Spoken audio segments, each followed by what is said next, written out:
Hello students, आज हम आपके subject foundations of political science के चैप्टर अधिकार के बारे में बात करेंगे। इससे प्रीवियस लेक्चर्स में हमने सत्ता और वैधता चैप्टर को फिनिश किया था।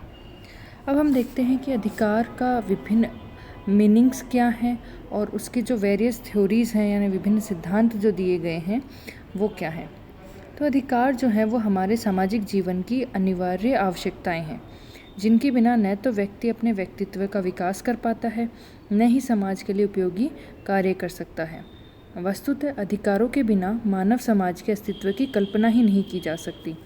इस कारण वर्तमान समय में प्रत्येक राज्य के द्वारा अधिक से अधिक विस्तृत अधिकार प्रदान किए जाते हैं और लास्की के शब्दों में कहा जा सकता है कि एक राज्य अपने नागरिकों को जिस प्रकार के अधिकार प्रदान करता है, उन्हीं के आधार पर उस राज्य को अच्छा या बुरा कहा जा सकता है।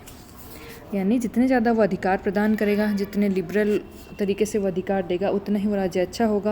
और अगर अपने राज्य को, अपने नागरिकों को अधिकार नहीं दे रहा है, उनके अधिकार छीन रहा है, तो वो राज्य बुरा होगा।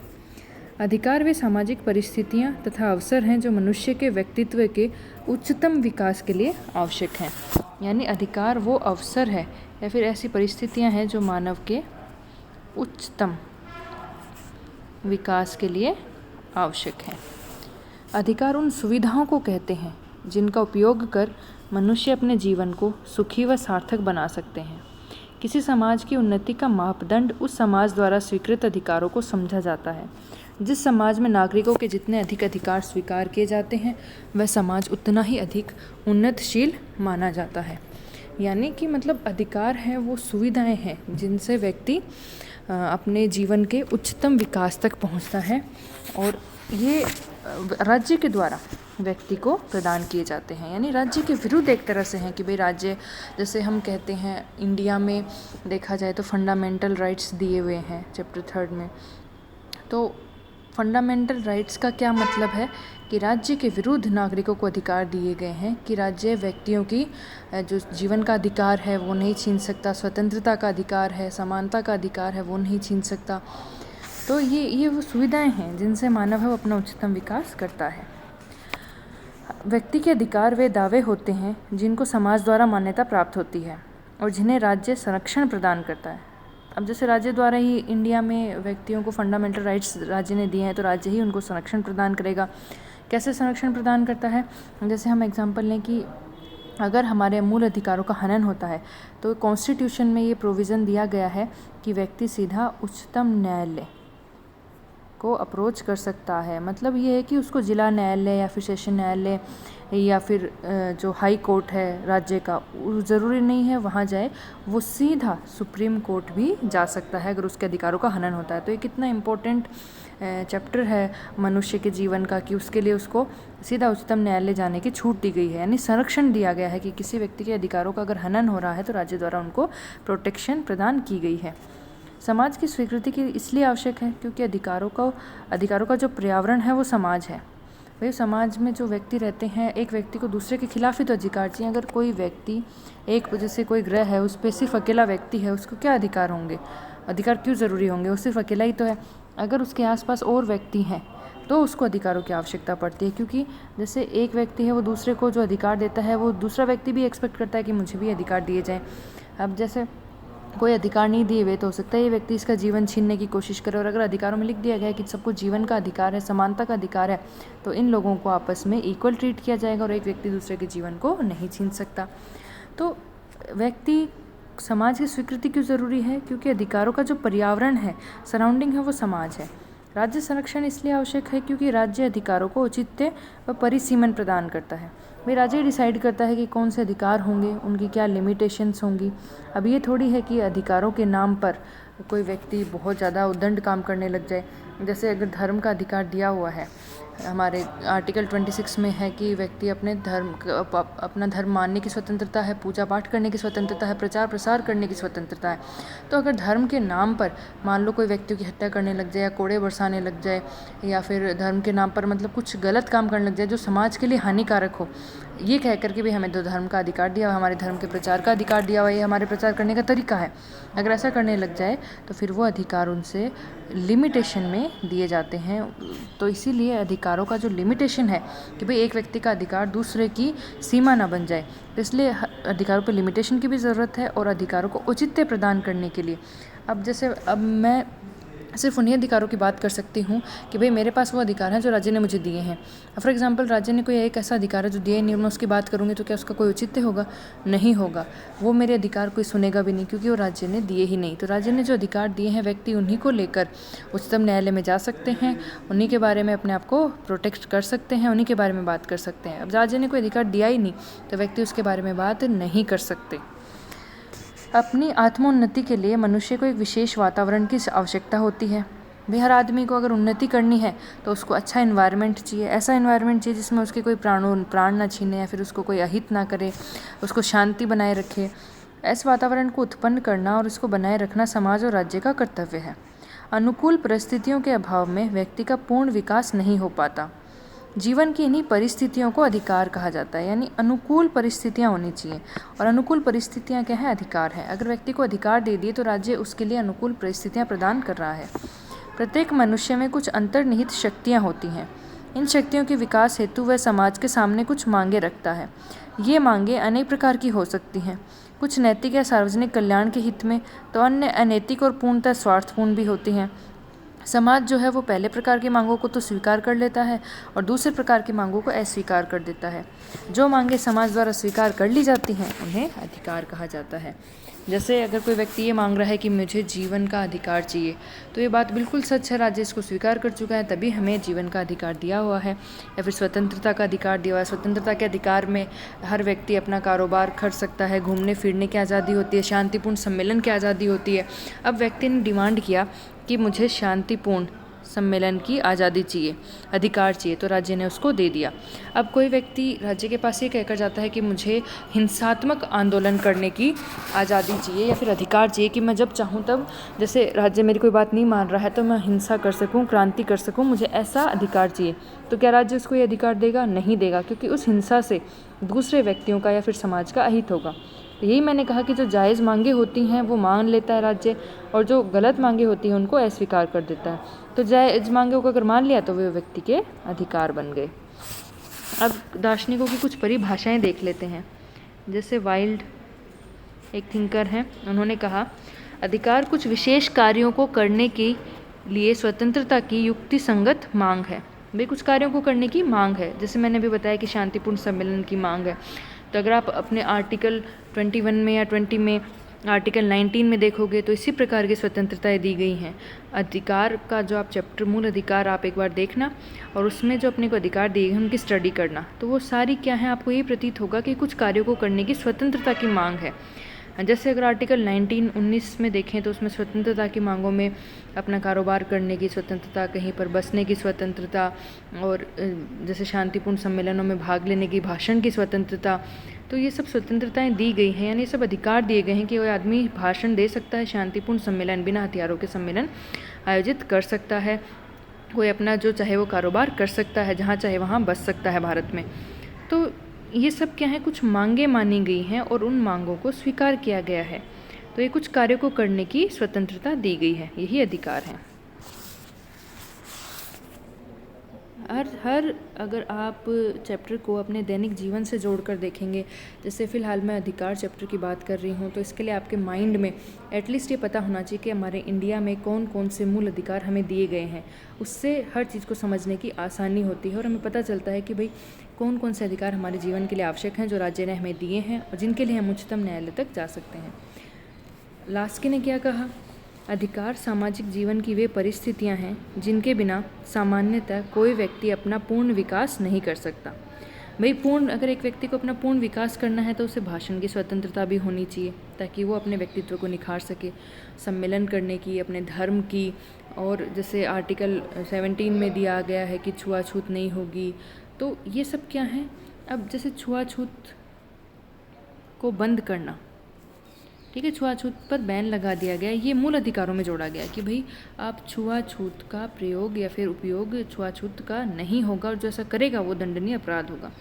तो ये क्या है कि जिन व्यक्तियों के खिलाफ इसका यूज़ हो रहा था, जो दलित व्यक्ति माने जाते थे, जिनके खिलाफ छुआछूत का प्रयोग हो रहा था, उनको एक अच्छा इन्वायरमेंट देने के लिए छुआछूत बंद कर दी, क्योंकि वो भी औरों के इक्वल हैं और व्यक्तियों के, भाई वही व्यक्तित्व उनका है जो दूसरों का है।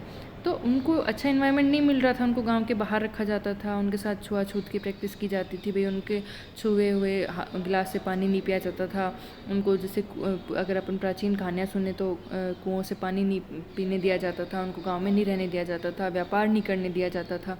तो क्या था, इस छुआछूत की प्रैक्टिस के कारण उनको अपने मन मुताबिक इन्वायरमेंट नहीं मिल रहा था अपना विकास करने का।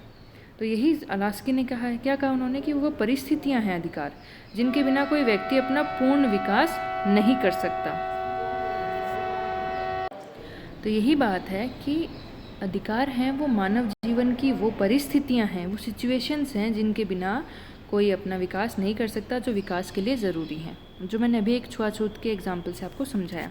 और छुआछूत की और एग्जाम्पल ले लो, जैसे आर्टिकल 19 में हमें जो स्वतंत्रताएं दी गई हैं, वो सारी ऐसी परिस्थितियां हैं जो हमारे विकास के लिए आवश्यक हैं। जैसे उसमें कहा गया है कि जो व्यक्ति अपना कारोबार करना चाहे, कोई भी व्यक्ति कोई भी कारोबार कर सकता है, तो वो क्या है, आपके विकास के लिए अच्छी परिस्थिति दी गई है। तो लास्की ने भी अधिकारों की यही डेफिनेशन दी। अब देखते हैं ग्रीन ने क्या कहा। ग्रीन ने कहा कि अधिकार वह शक्ति है जिसकी मांग लोक कल्याण के लिए की जाती है और जिसे इसी आधार पर मान्यता भी प्राप्त होती है।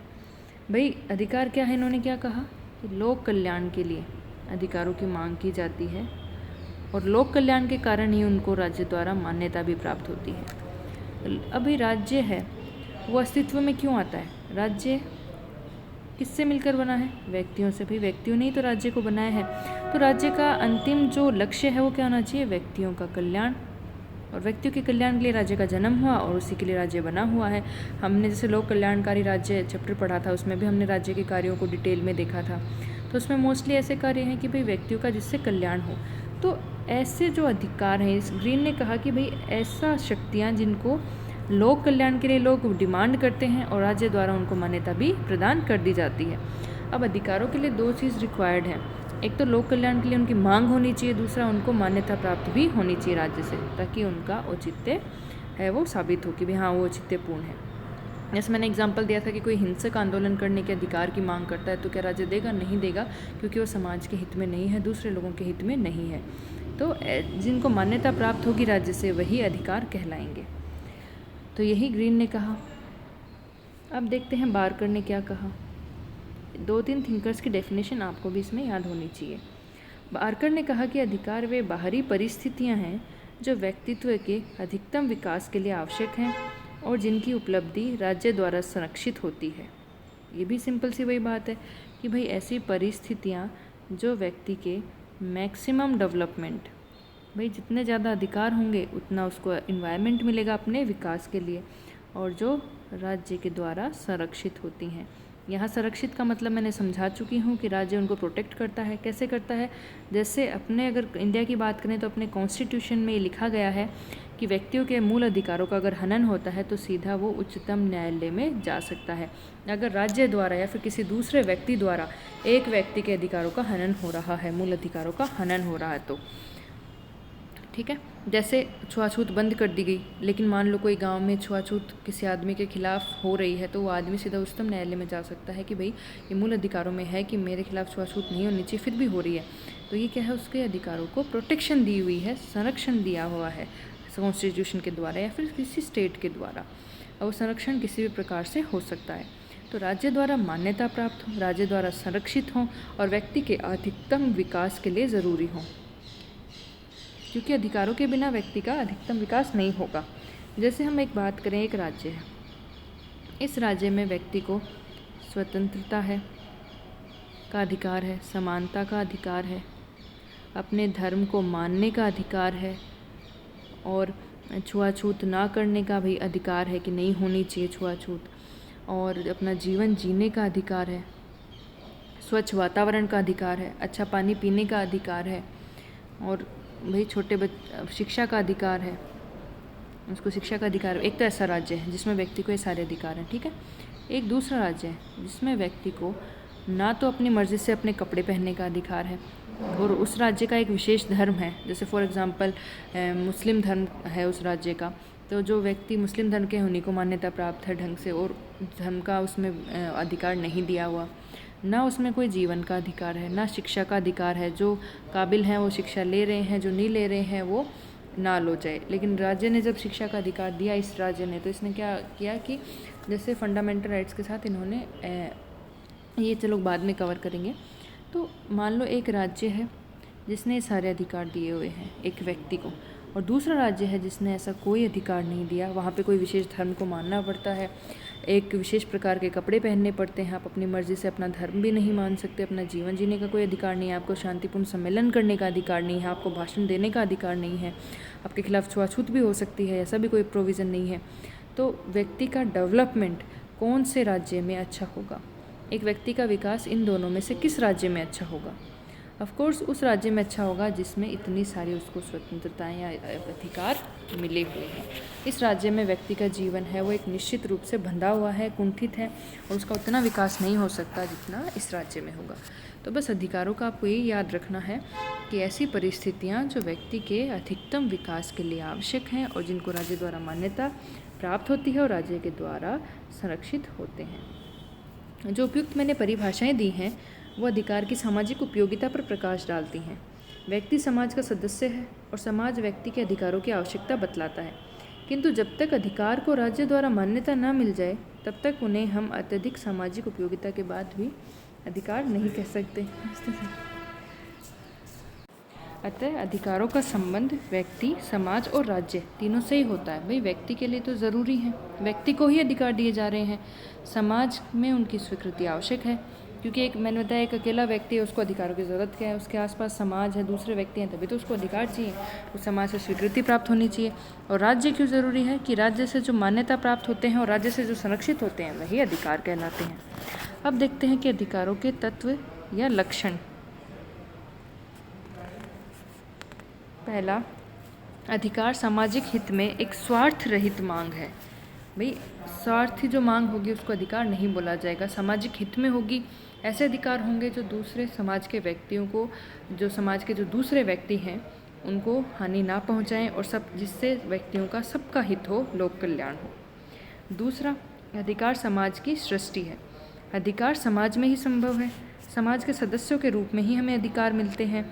बिना समाज की स्वीकृति या मान्यता के व्यक्ति की मांगें अधिकारों का रूप धारण नहीं कर सकती। जब कोई मांग समाज द्वारा स्वीकृत कर ली जाती है तो उसके पीछे समाज की समस्त नैतिक शक्ति हो जाती है। अतः अधिकार है वो समाज की सृष्टि है। तीसरा लक्षण क्या है? विलक्षण मतलब अधिकारों के ये फैक्टर्स हैं या फिर ये बेस हैं, इससे ही अधिकार बनते हैं। भाई मैंने जैसे बताया था कि सबसे पहले अधिकार क्या है? एक मांग है। व्यक्ति सबसे पहले अपनी कुछ स्वतंत्रताओं की मांग करता है, तभी तो अधिकारों का जन्म होता है। जैसे आज इस राज्य में मान लो आज तक शांतिपूर्ण सम्मेलन की या फिर भाषण की स्वतंत्रता नहीं थी, तो कई जगह व्यक्तियों ने भाषण दिया और उनके खिलाफ कार्रवाई हो गई। तो व्यक्तियों को ये महसूस हुआ कि हमें भाषण की स्वतंत्रता है, हमें भाषण का अधिकार होना चाहिए हमारा डेवलपमेंट के लिए। तो व्यक्ति राज्य के पास गए, उन्होंने कहा कि भाई हमें ये अधिकार होना चाहिए। सुप्रीम कोर्ट के पास गए तो फिर ये अधिकार उनको दे दिया गया कि भाई आप भाषण दे सकते हो, लेकिन उसमें साथ में कुछ ऐड कर दिया कि भाई आप उत्तेजक भाषण नहीं दे सकते, देशद्रोह वाले भाषण नहीं दे सकते। तो लिमिटेशंस तो अधिकारों में हर जगह होती हैं, क्योंकि अनलिमिटेड अधिकार का मतलब क्या है? स्वच्छंद स्वतंत्रता होगी कि व्यक्ति फिर कुछ भी कर सकता है। तो लिमिटेड होते हैं अधिकार वो राज्य के द्वारा।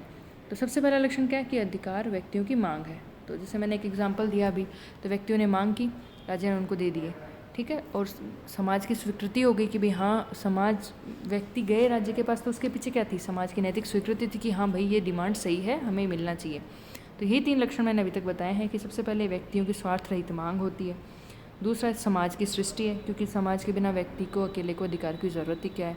और समाज की जब नैतिक स्वीकृति मिल जाती है कि भाई हाँ ये अधिकार सही है, ये हमें मिलना ही चाहिए, तो उसके बाद वो समस्त नैतिक शक्ति इसके पीछे जुड़ जाती है।